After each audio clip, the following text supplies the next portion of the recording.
주님을 의지하며 기도로 새날을 맞이하는 모든 성도들에게 주의 은혜와 평강이 풍성하시기를 주님의 이름으로 축원합니다. 예레미야는 하나님의 진노로 인한 예루살렘의 참상을 바라보며 눈물로 눈이 상하고 창자가 끊어지고 간이 쏟아졌다라고 표현합니다. 여기에 언급된 눈, 창자, 간은 히브리 사람들에게 인격과 감정을 표현하는 기관입니다. 그렇게 예레미야의 표현은 자신의 인격과 감정이 처절한 슬픔과 고통을 겪고 있으며 심적으로 또 정서적으로 고통과 혼란에 사로잡혀 있음을 고백한 것입니다. 이는 예레미야가 자신의 눈앞에서 대적으로 인해 백성이 패망하고 백성의 미래인 어린 자녀들과 젖먹는 아이들이 굶주림으로 죽어가는 것을 보고 있기 때문입니다. 전쟁과 약탈과 기근으로 먹을 것이 없어 어머니의 품속에서 굶어 죽어가는 아이들을 보면서도 해줄 수 있는 것이 아무것도 없었습니다. 이는 하나님의 진노의 심판으로 마치 지옥과 같은 예루살렘의 비천한 현실을 보여줍니다. 예루살렘의 회복은 전혀 불가능한 폐허가 되었습니다. 예루살렘이 이 지경에 이르도록 하나님의 말씀을 전한다는 선지자들은 무엇을 했습니까? 이들은 유다 백성의 명백한 죄악을 보면서 그들에게 닥칠 재난을 경고하며 하나님께로 돌이키라고 외쳐야 했습니다. 하지만 이들은 헛되고 어리석은 묵시만을 전했습니다. 예루살렘이 안전할 것이라는 거짓 메시지로 백성을 미혹했습니다. 듣기 좋은 미사옥으로 포장하고 두둔하는 말만 했습니다. 죄에 대해 회개하라는 하나님의 말씀을 거절하고 세상이 주는 거짓 평화와 안정만을 기대하며 살도록 가르쳤습니다. 거짓 선지자들이 이렇게 한 이유가 무엇입니까? 적당히 인기주의에 힘입어 안락한 삶을 누리기 위함입니다.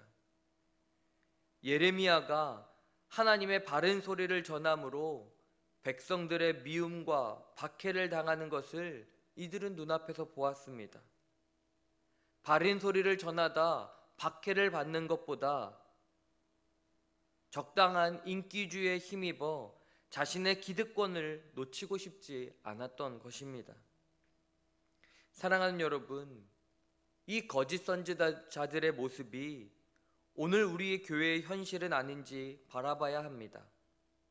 십자가와 자기 부인과 같은 복음의 핵심적인 가르침과 삶보다는 세상적 성공과 출세를 최고의 가치로 갖고 있다면 더더욱 오늘 말씀을 우리는 귀 기울여 들어야 합니다.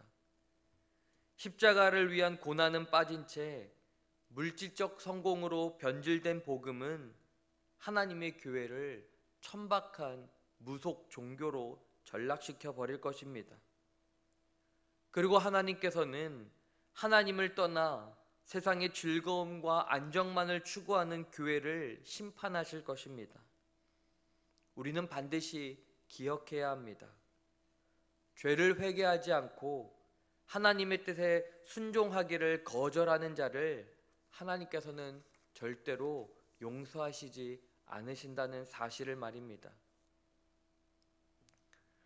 거짓 선지자가 전한 거짓 메시지로 인해 죄에서 돌이킬 기회를 놓칠 백성들은 결국 하나님의 진노의 심판을 받은 것입니다. 폐허간 예루살렘은 비웃음거리가 되고 말았습니다. 주변 국가들은 온전한 영광이라고 일컫던 성이 왜 이렇게 무너졌느냐며 예루살렘을 조롱합니다. 원수들은 자신들이 예루살렘을 무너뜨렸다라고 즐거워합니다.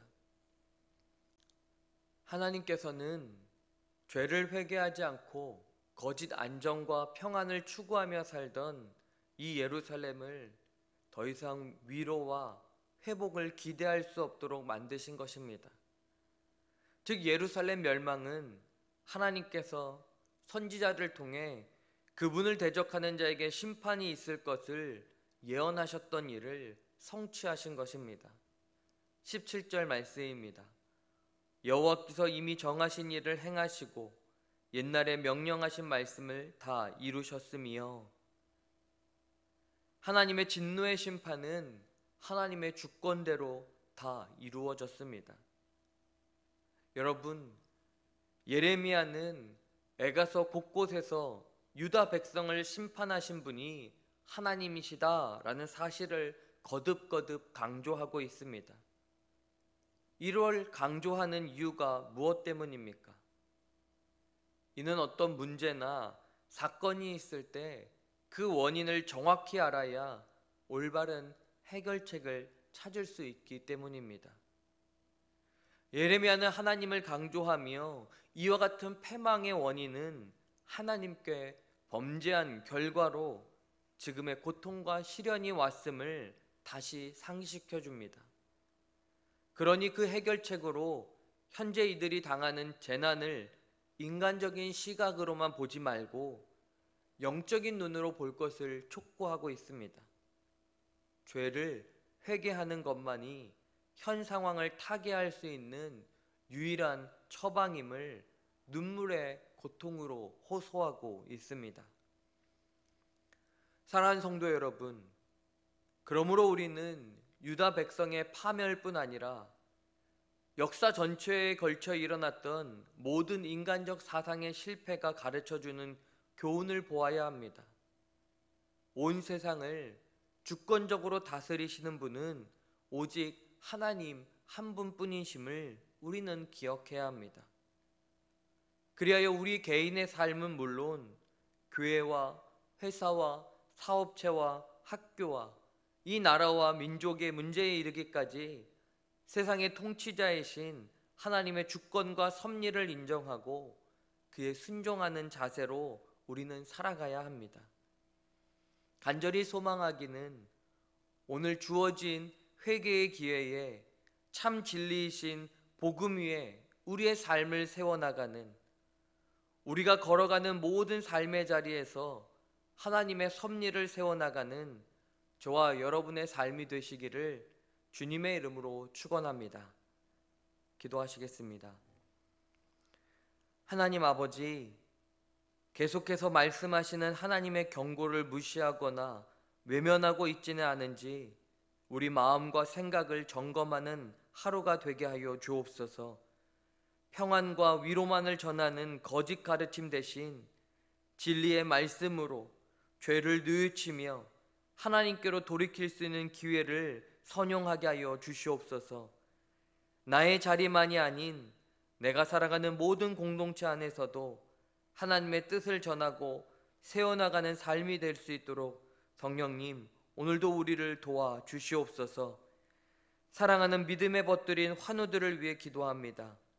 어느 상황 속에 있든지 치유자 되시는 주님을 더 의지하게 하여 주시고 모든 치료의 과정에서 주님의 오른손으로 붙들어 주시고 온전한 회복이 있도록 주께서 함께하여 주시옵소서. 1000번째 예물을 드립니다. 이 예물이 하나님 나라의 씨앗되어 복음의 소식으로 이 땅 위에 하나님 나라를 이루어가는 귀한 예물이 될 수 있도록 주님께서 친히 받아 주시옵소서. 이제는 십자가의 보혈로 죄인을 죄 없다 덮어주신 예수 그리스도의 은혜와 하나님께로 돌이킬 수 있는 오늘의 은혜를 허락해 주신 하나님의 사랑하심과 삶의 모든 자리에서 복음으로 하나님의 뜻을 이뤄가도록 도우시는 성령님의 인도하심이 모든 성도들 머리 위에 이제부터 영원까지 함께 하시기를 간절히 축원하옵나이다. 아멘.